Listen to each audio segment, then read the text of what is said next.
I need your attention. We are going to be solving some questions. ठीक है, whatever theory that we did in the last 2 days, I'm going to be covering that. मुझे ये कह रहा है, figure shows 3 rays of light traveling in water from a light source S. Okay. So apparently we happen to have a light source over here. This is the light source. ये मेरे नज़र भी आ रहा है. This is the light source. ठीक है. One ray of light is totally internally reflected at the boundary between water and air. We can see that ये वाली एक ख़ास रे है जो कि हमारे पास यहाँ पे जाके रिफ्लेक्ट हो रही है. ये बात समझ में आ रही है? सही है? Is that clear?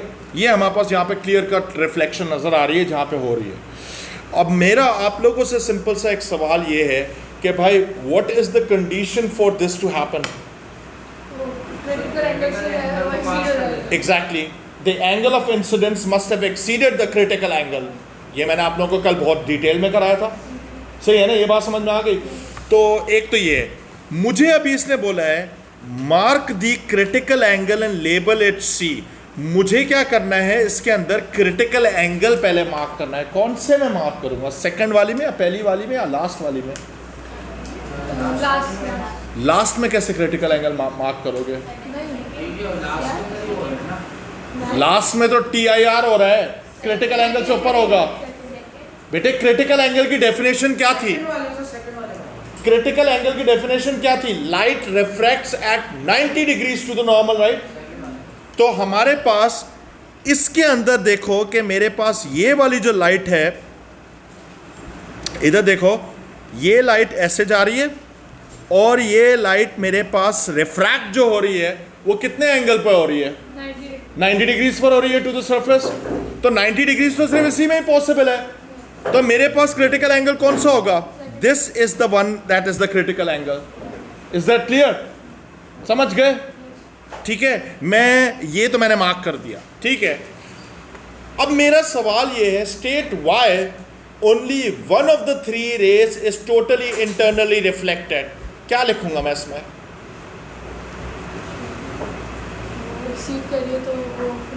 एग्जैक्टली मेरे पास, मैं इसको कह सकता हूँ कि भाई सपोज करो कि भाई दिस इज द थर्ड वाला रे है. सही है, मैंने इस पे लेबल किया थर्ड रे और मैं यहाँ पे स्ट्रेट अवे लिख सकता हूँ कि भाई एग्जैक्टली हमारे पास है इन थर्ड रे मैं इस पे दिखा भी रहा हूँ. इन थर्ड रे the angle of incidence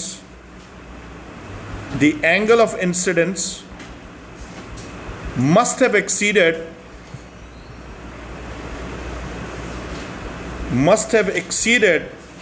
the critical angle.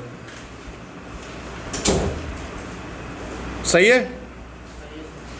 ये बात समझ में आ गई आपको? ये वर्डिंग्स इसी तरीके से लिखनी पड़ेगी. मस्ट हैव जो है इसकी राइटिंग थोड़ी सी खराब हो गई बिकॉज इसके नीचे मैग्नेट रखा हुआ था. Must have. ठीक है, is that clear? Please tell me, ये बात समझ में आई या नहीं आई? कोई इसमें कंफ्यूजन? नो. ठीक है, अब मुझे ये बोल रहा है your target is to calculate the refractive index for the water. कैसे निकालूंगा रिफ्रैक्टिव इंडेक्स? मैंने आप लोगों को बहुत अच्छे तरीके से सिखाया था कि भाई refractive index is equal to sine θ1 over sine θ2 होता है. तो इसके अंदर मेरे पास यहाँ पे 2 एंगल्स नजर आ रहे हैं. सही है, मैं इनको इस्तेमाल कर सकता हूँ. ऊपर वाला कौन सा एंगल होता है? लेस डेंस वाला या मोर डेंस वाला? लेस डेंस वाला कौन सा एंगल है? 34. तो ये हो जाएगा साइन 34 डिवाइडेड बाय साइन 25. सही है, निकाल लो इसमें रिफ्रैक्टिव इंडेक्स कितना आ रहा है. कैलकुलेटर के बगैर हो नहीं सकता ये.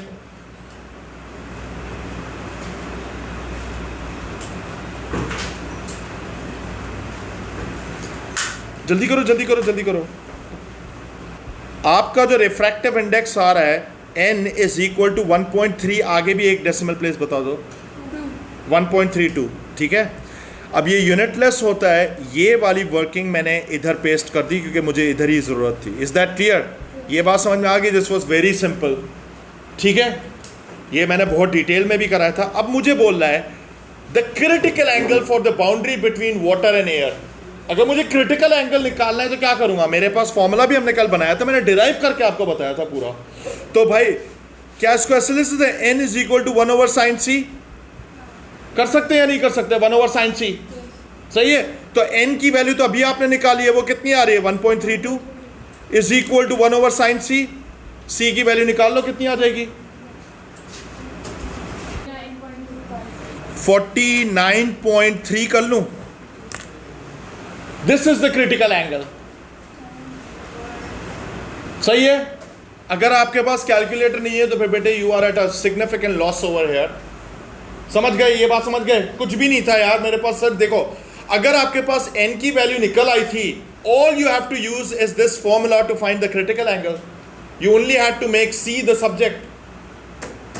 सही है, ये हो गया। अच्छा अब इसके बाद जो है नेक्स्ट क्वेश्चन पे चलते हैं, जरा इधर भी देख लो। अच्छा before I even move forward, मैं पहले डिस्पर्शन ऑफ लाइट पर जाना चाह रहा हूं, ठीक है? वो जरूरी है, मुझे डिस्कस करना बहुत जरूरी है। डिस्पर्शन ऑफ लाइट के लिए पहले आप एक काम करोगे, जो मैं भी कह रहा हूं आप वो करना। मैं एक काम कर रहा हूं, इसी के अंदर जो है इस डायग्राम को मॉडिफाई कर रहा हूं, और वो कैसे मॉडिफाई कर रहे हैं वो मेरे पे छोड़ दो। सपोज करो मेरे पास जो है ना, अभी आप एक काम करोगे, एक हेडिंग डालोगे, जो मैं हेडिंग बोल रहा हूं वो डाल दो, डिस्पर्जन ऑफ लाइट। ये एक हेडिंग डाल दो डिस्पर्जन ऑफ लाइट के लिए। फिर आप ये वाला जो आपका ट्रायंगल और ये जो रे ऑफ लाइट है ना, ये बना दो, इसको आप लेबल कर दो वाइट लाइट। इसको आप लेबल कर दोगे क्या, वाइट लाइट। ये जो मैं आपको बोल रहा हूं ये अभी आप करोगे राइट नाउ, वाइट लाइट। ये वाइट लाइट मेरे पास जा रही है। देखो ये बचपन से ही हमें पता है कि white light is made up of 7 primary colours. आपको पता है विबग्योर, इज दैट क्लियर? ऐसे ही होता है, ठीक है? तो ये बात तो हमें पता है। अब जरा सुनो, आइडिया ये है कि जैसे ये प्रिज्म में जाएगी, इनके जो कलर्स हैं ना, जो प्रिंसिपल कलर्स हैं, वो उनकी स्पीड डिफरेंट होगी इसके अंदर, मीडियम के अंदर। वाइट लाइट खुद टूटेगी अपने प्रिंसिपल कलर्स के अंदर because of the difference in speed with regard to all the primary colours over here. Do you understand this thing? अब जरा सुनो, अपॉन एंटरिंग, वाइट जो कलर होगा ये अपने प्रिंसिपल कलर्स में टूटेगा, जो मैं अभी लिख रहा हूं। पहले आप इसको कॉपी कर लो, एक मिनट। पहले आप लिखो, वाइट जो लाइट होती है, इसके प्रिंसिपल कलर्स जो ब्रेक डाउन होते हैं वो हमेशा इसमें होते हैं, विबग्योर, VIBGYOR। इसको याद कर लो, विबग्योर। अब V स्टैंड्स फॉर वायलेट, मैं पहले ही आपके साथ डिस्कस कर लेता हूँ। V stands for violet, I stands for indigo, B stands for blue, G stands for green, Y stands for yellow, O stands for orange and R stands for red. ये बात समझ में आ गई? Please tell me, is this clear और not? ज़्यादा clear है? अब जरा इधर देखो, इस डायग्राम के अंदर सबसे पहले मुझे इधर एक नॉर्मल बनाना पड़ेगा। नॉर्मल हमें पता है कि 90 डिग्रीज पर एक एरो बनता है, सॉरी एरो बोल रहा, लाइन बनती है, ऐसे ही होता है। This is the normal. अब मुझे पता है कि भाई ये जो ग्लास प्रिज्म होगा ये मेरे पास डेंसर मीडियम होगा, ऑप्टिकली डेंसर मीडियम होगा। तो बेंडिंग किस तरफ होगी, टूवर्ड्स या अवे?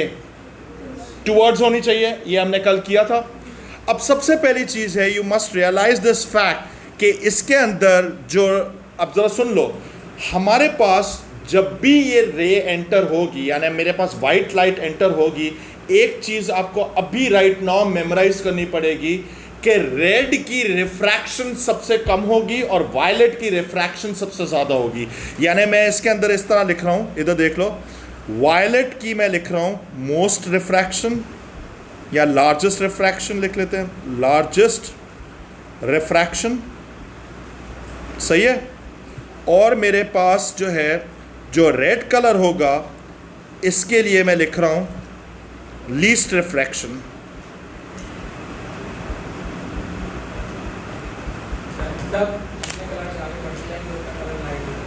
कलर लाइट नहीं होगा, बेंडिंग कम होगी, समझ गए? रेड सबसे कम रिफ्रैक्ट होगा तो इसका मतलब है कि बेंड सबसे कम होगा। वायलेट सबसे ज्यादा रिफ्रैक्ट होगा तो इसका मतलब है वायलेट सबसे ज्यादा बेंड होगा। ये बात समझ में आई? याद हो गया या नहीं हुआ? रेड लीस्ट और वायलेट सबसे ज्यादा। यहां तक क्लियर है बेटे? ऐसा ही है क्योंकि इन सब की रिफ्रैक्टिव इंडेक्स डिफरेंट होती है इन कलर्स की। यहां तक पहले आप मुझे बता दो, रट्टा लग चुका है? सही है। अब जरा इधर देखो, मैं इधर आया, सबसे पहले मैं रेड लाइन को बना रहा हूं, उसको सबसे कम रिफ्रैक्ट करना चाहूंगा। रेड को मैंने थोड़ा सा सिर्फ बेंड किया इधर, और ये मेरे पास रेड चला गया इधर तक, ठीक है, यहां तक पहुंच गया। This is red. अब ये बात याद रखना कि अपॉन एंटरिंग ये अपने कलर्स में टूट जाएगा। ये रेड कलर था मेरे पास, ठीक है, मैंने रेड कलर से दिखा भी दिया। और मेरे पास इतना पता है कि जो वायलेट कलर होगा वो सबसे ज्यादा बेंड होगा, यानी वायलेट को मैंने सबसे ज्यादा नॉर्मल के करीब कर दिया। Can you see that? ये नजर आ रहा है आपको? Do you understand this thing? यहां तक पहुंच गए? थोड़ा सा मैं इस वायलेट को कम कर रहा हूं ताकि मेरा डायग्राम थोड़ा सा अच्छा नजर आए। यहां तक पहुंच गए? Is that clear? ये मेरे पास कलर जो है ये वायलेट है, और ये वाला जो कलर है मेरे पास रेड है। अब मेरी बात जरा सुनो, इसके बीच में जो होंगे वो अपने और भी कलर्स हैं जो कि मैं इसमें दिखा नहीं सकता। वो हमारे पास है वायलेट, इंडिगो, यानी विबग्योर पूरा इसमें इंक्लूडेड होगा। समझ गए? यानी इसका कहने का मतलब है कि ये वाला जो मेरे पास पूरा रीजन होगा जिसको मैं अभी शेड करके दिखा रहा हूं, this region is just a spectrum ranging from violet to red. समझ गए? उसके बाद जब ये बाहर निकलेगा तो वंस अगेन मुझे एक बात बताओ, बेंडिंग किस तरफ होगी? अवे फ्रॉम द नॉर्मल या टुवर्ड्स द नॉर्मल? अब अवे होगा, क्योंकि अब आप लेस डेंसर मीडियम में जा रहे हो। दिमाग, मैंने बोला था, कल से बोल रहा हूं, दिमाग इस्तेमाल करो। सही है? जब आप बाहर निकल रहे हो तो ये लेस डेंस मीडियम है। लेस डेंस मीडियम में बेंडिंग किस तरफ होती है? Away from the normal. तो हमारे पास red light away from the normal, हमारे पास थोड़ा सा बेंड होकर अवे फ्रॉम द नॉर्मल चला गया। और मेरे पास जो वायलेट कलर होगा, जो वायलेट कलर है मेरे पास, वायलेट कलर मेरे पास सबसे ज्यादा बेंड होकर अवे हो गया। Is that clear? ये बात समझ में आ गई आपको? इज दिस क्लियर और नॉट? और मेरे पास जरा सुनो, सपोज करो कि इधर मेरे पास एक स्क्रीन लगी हुई है, let this be a screen. अगर ये मेरे पास एक स्क्रीन लगी हुई है, इसको मैं सीधा बनाना चाह रहा था, ये अगर मेरे पास स्क्रीन है तो इस पे मेरे पास यहां पे आएगा वायलेट, फिर आएगा इंडिगो, फिर आएगा ब्लू, फिर आएगा जी, फिर क्या आएगा वाई, फिर क्या आएगा ओ, फिर क्या आएगा आर। यहां तक पहुंच गए? ये डायग्राम आपको बाय हार्ट मेमोराइज करना पड़ेगा। There is no other way with gear. यानी इसका मतलब है कि हमारे पास अगर थोड़ा सा ऊपर जाएंगे तो यहां पर मेरे पास इंडिगो कलर आएगा। थोड़ा सा ऊपर मैं काम करूँ तो थोड़ा सा उसको लेबल भी कर देता। मेरे पास ब्लू लाइट इस तरफ आ रही होगी, ब्लू इस तरफ आ रहा होगा, ग्रीन जो होगा मेरे पास इस तरफ मेरे पास ग्रीन आ रहा होगा, येलो मेरे पास इस तरफ आ रहा होगा, ऑरेंज मेरे पास, मुझे लगता है मैं कलर ब्लाइंड हो गया हूं, यहां पे मेरे पास ऑरेंज आ रहा होगा और फिर रेड आ रहा होगा। Is that clear? Can you see that? ये समझ में आया? मैंने इधर जब लेबल कर दिया तो इसका मतलब है सारे मेरे पास कलर्स इंक्लूडेड हैं। लेकिन एक बात याद रखना, इनके बीच में जैसे वायलेट, इंडिगो, ब्लू, रेड, और ये इनके बीच में कोई हार्ड एंड फास्ट सेपरेशन नहीं होती है।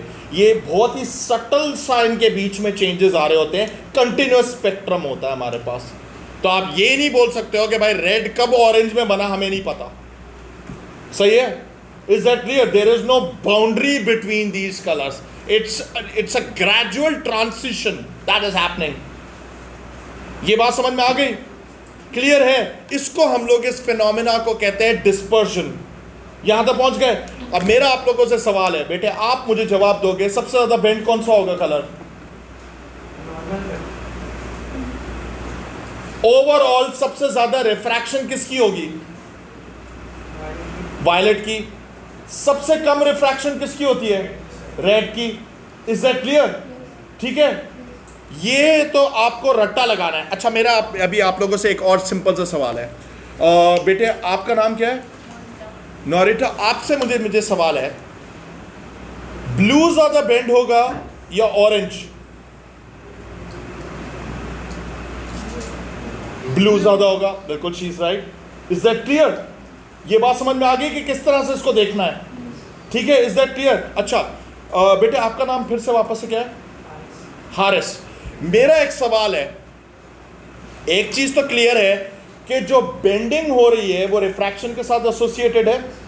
सबसे ज्यादा स्पीड चेंजेस किसके हो रहे हैं?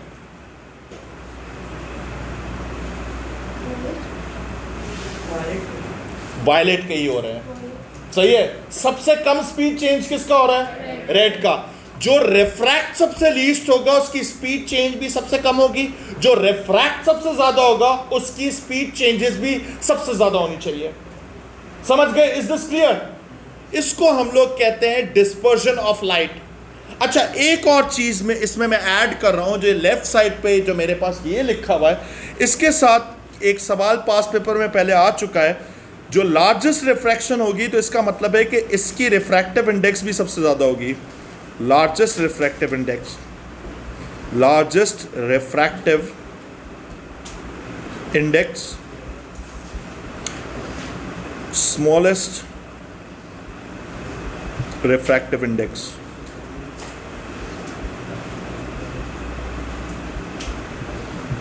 सही है,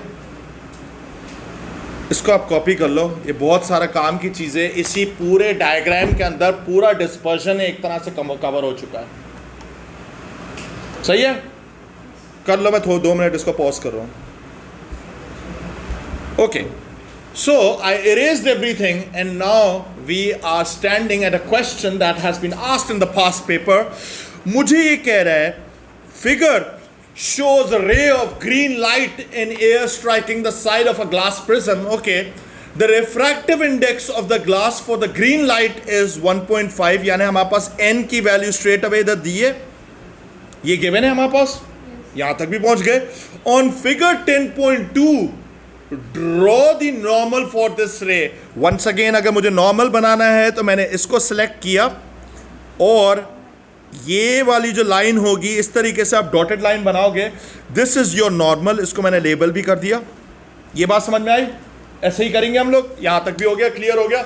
फिर मुझे बोलता है कि mark the angle of incidence with a letter I. Angle of incidence, एक बात मैंने पहले भी दो क्लासेस में मैं यही बात बार बार बोल चुका हूं। All angles have to be measured with the normal. Normal के साथ वाले एंगल की औकात है, इसके अलावा किसी की भी नहीं है। तो एंगल ऑफ इंसिडेंस जो होगा वो ये वाला हो जाएगा। इसको मैंने आई मार्क कर दिया। यहां तक भी समझ में आ गया? आप सिर्फ देखो बस, इसको समझ गए? क्लियर है? यहां तक तो हो गया हमारे पास। ये 1 मार्क जो है, अब जरा सुन लो, this 1 mark is for both parts. अगर इनमें से एक भी गलत कर दिया तो ये 1 मार्क पूरा नहीं मिलेगा आपको। 1 मार्क पूरा क्या, 0 मिलेगा इसमें। There is no 0.5 over here. Clear है?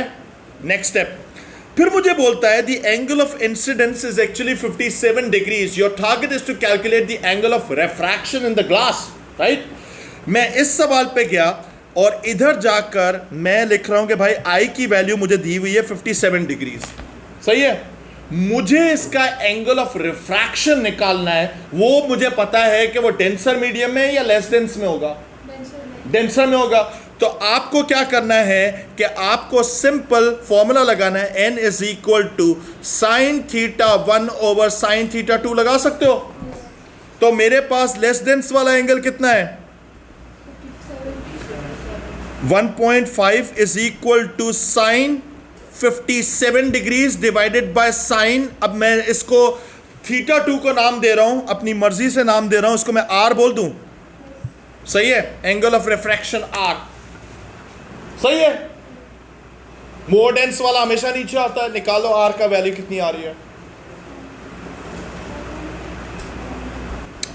हमारे पास जो इसका आंसर आया था वो आया था 34 डिग्रीज। अब एक बात याद रखना कि जब आप इसमें पेपर में आंसर लिखोगे तो ये बात आपको याद रखनी है कि हमारे पास यहाँ पे डिग्री का साइन एसेंशियल है। अगर आपने नहीं लगाया तो आपका 1 नंबर मिलेगा। Is that clear? अच्छा, अब इसके बाद कुछ चीज़ें हैं जो मैं आपसे पहले जो है ना मैं डिस्कशन करना चाह रहा हूँ, उसके नोट्स बना लो, ठीक है? वो लिख लो। ड्यूरिंग रिफ्रैक्शन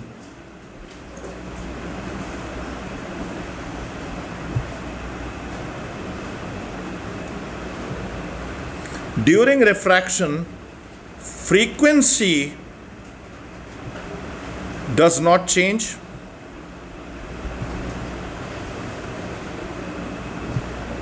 speed changes,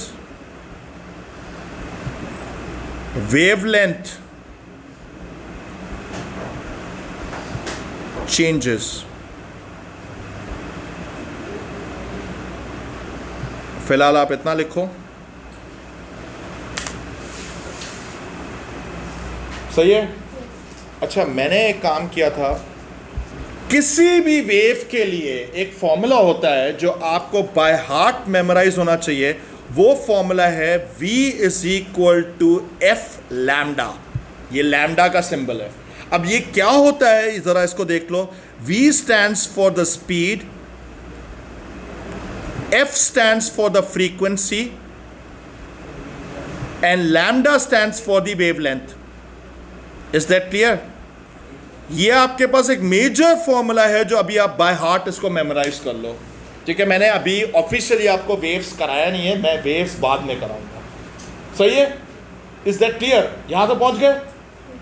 अब जरा सुनो, मेरे पास एक चीज आपको याद करनी पड़ेगी, वो ये है कि जब भी आपके पास रिफ्रैक्शन का कॉन्सेप्ट सुनाई देगा, उसके अंदर हमारे पास मैथमेटिकली ये जो आपके पास है frequency, this frequency will become constant. ये कभी भी चेंज नहीं होगी। अगर मैंने इसको कर दिया कांस्टेंट, तो क्या मैं मैथमेटिकली इसको ऐसे भी लिख सकता हूं कि मेरे पास V is directly proportional to lambda? Constant बना दिया तो मैं इसको लिख सकता हूं ना, V is directly proportional to lambda, लिख सकते हैं। इसका मतलब है, जरा सुन लो, कि अगर स्पीड बढ़ेगी तो वेवलेंथ भी बढ़ेगी, अगर स्पीड कम होगी तो वेवलेंथ भी कम होगी। Is that clear? लेकिन एक चीज कांस्टेंट रहेगी, वो कौन सी चीज है? फ्रीक्वेंसी कांस्टेंट रहेगी, रिफ्रैक्शन जब भी वर्ड आएगा। Is that clear? ठीक है, अब आ जाते हैं सवाल पर। इधर देखो, इधर देखो please, I need your attention. State what happens as the light enters the glass to the light's frequency. Frequency पे क्या असरात होंगे? कांस्टेंट रहेगी, तो इसको मैं लिख सकता हूं नो चेंज, सही है। अब मुझे एक बात बताओ, glass is an optically denser medium. Rida, आपसे सवाल है, अगर ये डेंसर, ऑप्टिकली डेंसर मीडियम है, तो उस पर स्पीड क्या होगी? बढ़ेगी या कम होगी? कम होगी लाजमी। अगर स्पीड कम होगी तो मैं इसको लिख सकता हूं डिक्रीज। अब जाहिर सी बात है, मैंने आपके सामने ये लिखा हुआ है, अगर स्पीड कम होगी तो वेवलेंथ क्या हो जाएगी? कम हो जाएगी, डिक्रीज हो जाएगी। समझ गए? अब जब ये बाहर निकलेगा तो फ्रीक्वेंसी क्या होगी? कांस्टेंट रहेगी, नो चेंज होगी। जब ये बाहर निकलेगा तो स्पीड क्या हो जाएगी? इंक्रीज हो जाएगी, वेवलेंथ भी बढ़ जाएगी। समझ गए?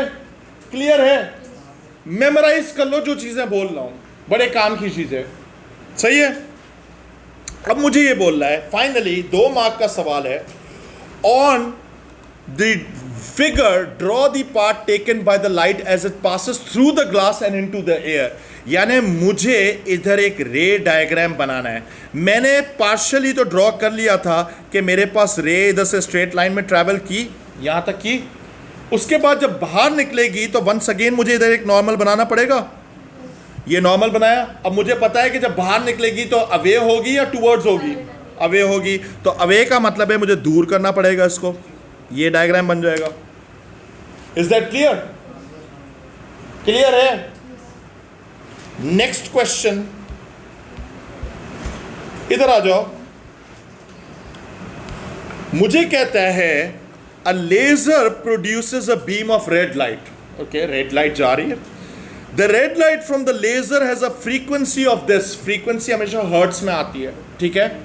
ये हर्ट्स लिखा हुआ है, HZ हर्ट्स, ठीक है। यहां तक पहुंच गए। State the speed of light in air. ये मैंने कल ही बताया था कि वैक्यूम हो या एयर हो, तकरीबन स्पीड ऑफ लाइट कितनी होती है?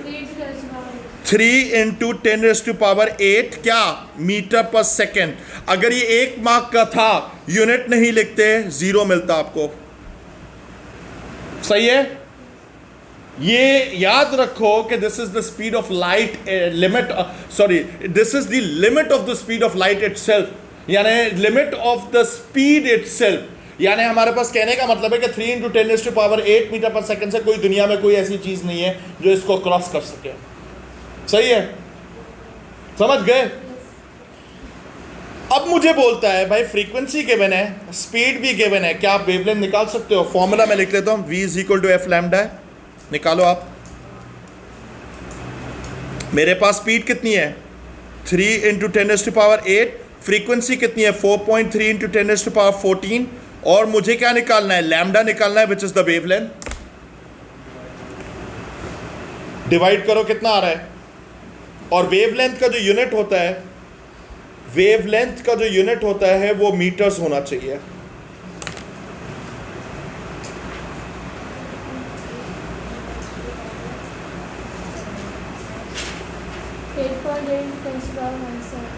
कितना? 8.8 -7।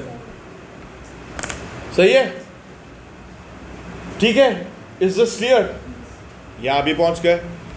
अब जरा इधर देखो, red light from a laser strikes one side of a glass prism.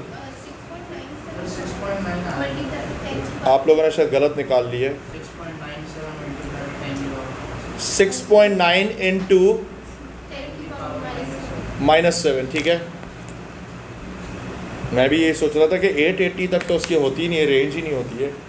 तकरीबन 690 नैनोमीटर्स इसकी वेवलेंथ होती है, ठीक है। अच्छा इधर देखो, अब आप एक काम करो, ये वाला जो डायग्राम है ना, ये वाला ड्रॉ कर दो, सिर्फ ये डायग्राम ड्रॉ कर लो, इसके अलावा कुछ भी नहीं करो। जरा इधर सुनो नोरिटा, आप मुझे जवाब दोगी।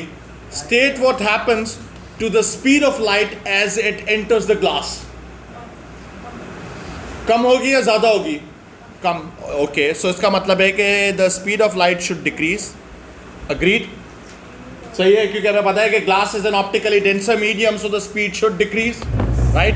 Next step, the refractive index of the glass is 1.5। Okay, n की वैल्यू आपको दे दी है।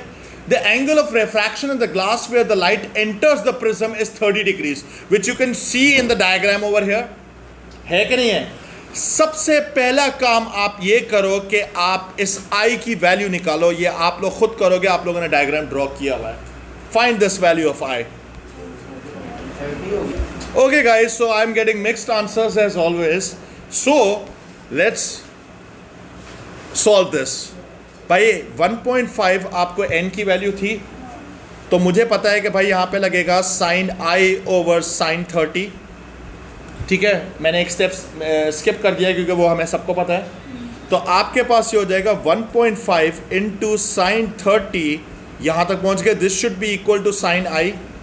फिर फाइनली आपके पास I should be equal to sin inverse brackets के अंदर 1.5 × sin 30। कितना आ रहा है?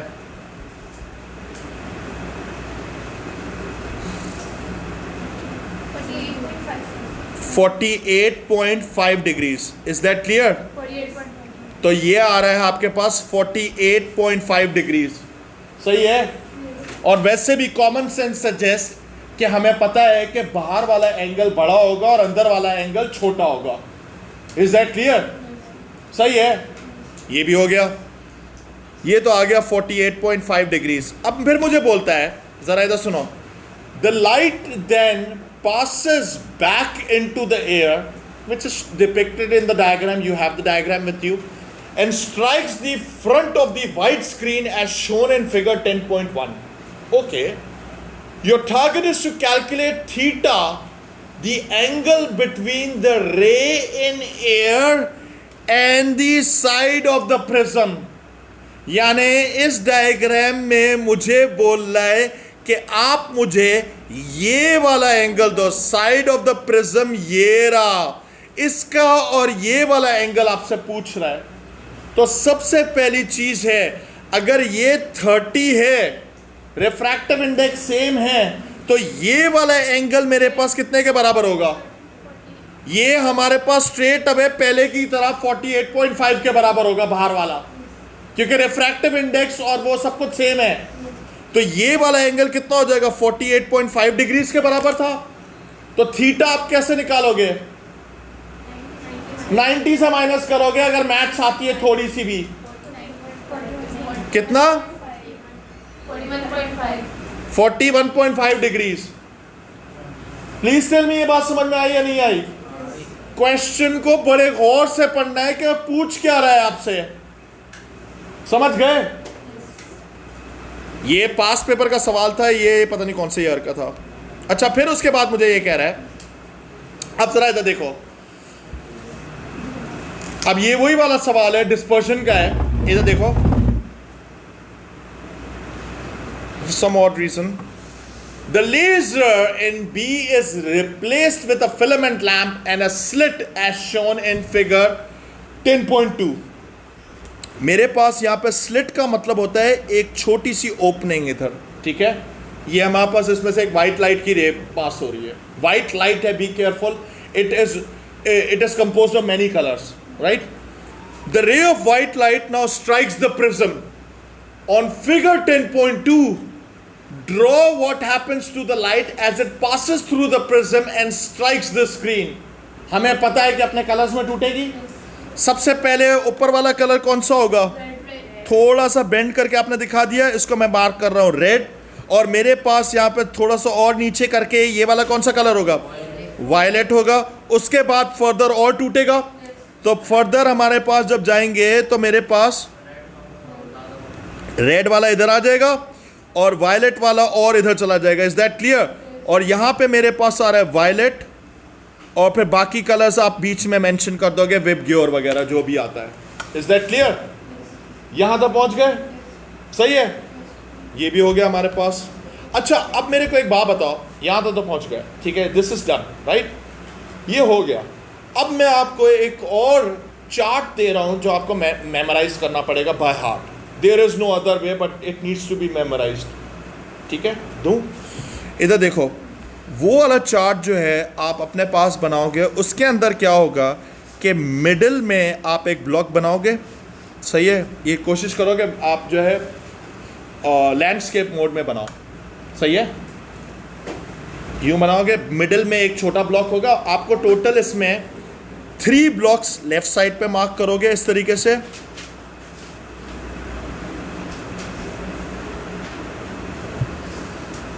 अभी से इसको मेमोराइज कर लो, और 3 ब्लॉक्स इसके राइट पे भी मार्क करोगे। बेटे कोशिश करो कि इसके अंदर हम लोग लिख सकें, सही है? मतलब अब पूरा पेज कवर हो जाए, पूरा पेज कवर हो जाए। 7 ब्लॉक्स हैं, पूरा पेज कवर कर लो, सही है? अब जरा सुनो, मिडिल वाले जो ब्लॉक होगा इसको आप मार्क करोगे विजिबल, इसको आप विजिबल मार्क करोगे, ठीक है? लेफ्ट टू राइट में आपके पास यहां पर वायलेट कलर आएगा, और इसके बाद हमारे पास यहां पे आ जाएगा विब ग्योर, और मेरे पास इसके एक्सट्रीम राइट पर रेड कलर आएगा, रेड। यहां तक पहुंच गए? Is that clear? ठीक है, ये मिडिल वाला जो ब्लॉक था उसके अंदर मैंने विजिबल लिखा है, सही है? यहां तक पहुंच गए? इसके बाद जरा सुनो, रेड के बिल्कुल बराबर में जो होगा इंफ्रारेड होगा, इंफ्रारेड, सही है? और वायलेट के बराबर में हमारे पास होगा अल्ट्रा वायलेट, सही है? फिर इंफ्रारेड के जो राइट वाला ब्लॉक होगा, इसको थोड़ा मेमोराइज करना पड़ेगा, वो ये है माइक्रोवेव्स,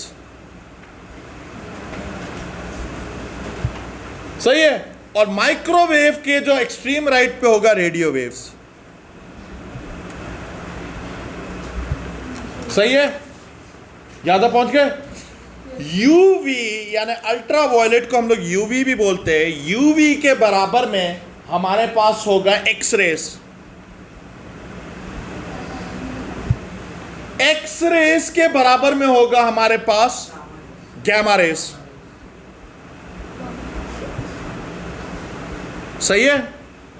यहां तक पहुंच गए? ये आपको table by heart left to right इस ओरिएंटेशन में याद करना पड़ेगा। इसको हम लोग कहते हैं इलेक्ट्रो मैग्नेटिक स्पेक्ट्रम। अब एक चीज ख्याल करो कि इनके बीच में मैंने तो द बाउंड्रीज दिखाई हैं। रियल लाइफ में बाउंड्रीज हमें नहीं पता चलेगा कि गैमा रेस कब एक्सरेज में बन गई और कब हमारे पास यूवी में कन्वर्ट हो गई। सही है, the changes are always subtle. Is that clear? अब इस डायग्राम के हिसाब से ये वाला डायग्राम आपको बाय हार्ट रट्टा होना चाहिए। अब इसके अंदर एक और चीज ऐड कर रहा हूं, जैसे आप राइट साइड पे मूव करते हो इस टेबल के अंदर, तो आपके पास यहां पर वेवलेंथ यानी लैम्डा इंक्रीज होगी। सही है? यहां पर याद करना पड़ेगा कि वेवलेंथ राइट साइड पे जाओगे तो इंक्रीज होगी। Is that clear? ठीक है। और इसी टेबल के अंदर जब आप लेफ्ट साइड पे जाओगे तो आपके पास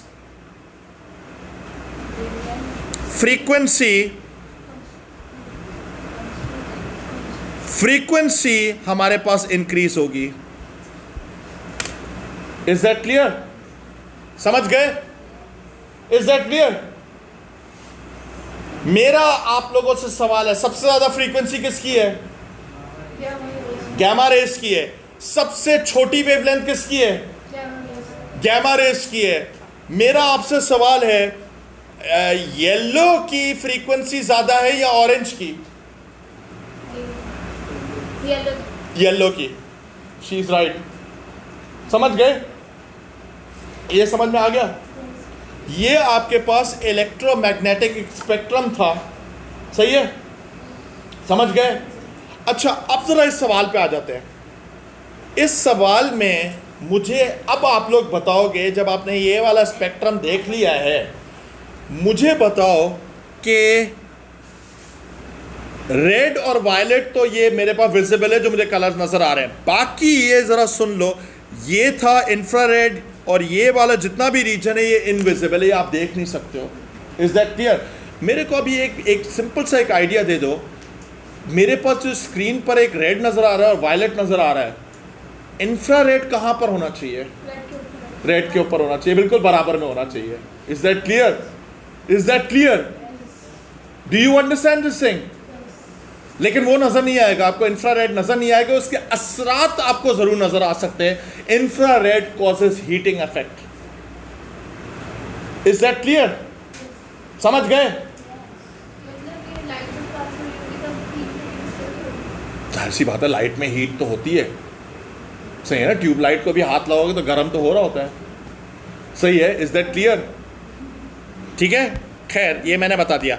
अब मुझे बोलना है कि describe what is seen on the screen. अब स्क्रीन के अंदर आपको ये इंफ्रारेड और अल्ट्रावायलेट तो नजर नहीं आएंगे, स्क्रीन में सिर्फ आपको विजिबल कलर्स नजर आएंगे। आप इसमें यही लिखोगे, due to dispersion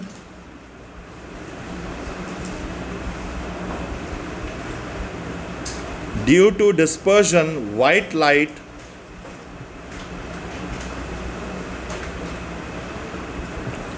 breaks up into its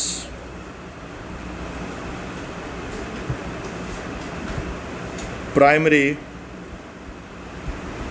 colors ranging from red to violet. Is that clear? Ranging from red to violet. ठीक है। अब इसमें आप एक काम कर देना, इसको लिख देना रेड और फिर हमारे पास इसको विप गियर को उल्टा लिख दो। सही है? विप गियर को उल्टा लिखा हुआ है मैंने इधर। यहाँ तक पहुँच गए? यहाँ भी पहुँच गए। अब इसके अंदर थोड़ा सा और भी रीजनिंग लिख दो कि हमारे पास ये है, रेड रिफ्रैक्ट द लीस्ट,